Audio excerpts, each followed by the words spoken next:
যেই বেঈমান দিনের পর দিন ফিলিস্তিনের গাজায় আগুন লাগাইছিল, রব বলেন আমি একদিনের জন্য, শুধু একদিনে তোদের একটা স্টেট পুরো চালায় দিলাম।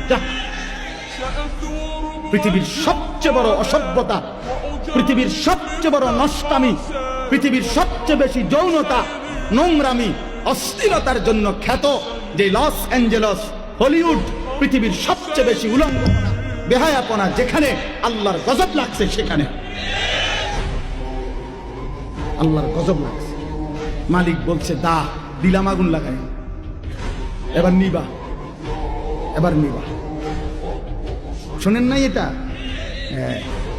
পুরা ক্যালিফোর্নিয়া আমেরিকার চলে ছাই হয়ে গেছে,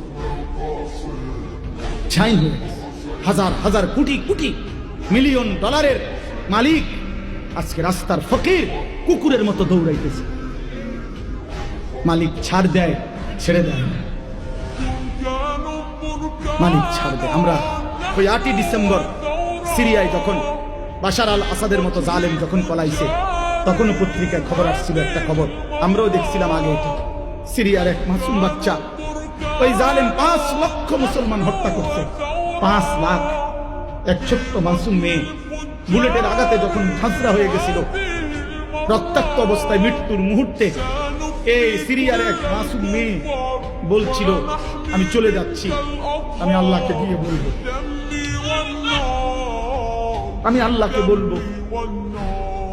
আর এই সেদিন জাতিসংঘের অধিবেশনে ফিলিস্তিনের রাষ্ট্রদূত, এই 1 সপ্তাহ হয় নাই, ফিলিস্তিনের রাষ্ট্রদূত ফিলিস্তিনের আল আউদা হসপিটাল, গাজার একটি হসপিটালের মধ্যে ইসরায়েলি ওই কুত্তাদের হামলায় এই পরিমাণ বোমা বর্ষণ করছে। একজন ডাক্তার শেষ মিনিট পর্যন্ত এই অসহায় মানুষের চিকিৎসা দিচ্ছিল। শেষ বোমার আঘাতে যখন উনি ঝলসে যাচ্ছে, এই ডাক্তারটা ব্ল্যাকবোর্ডের মধ্যে হসপিটালের যে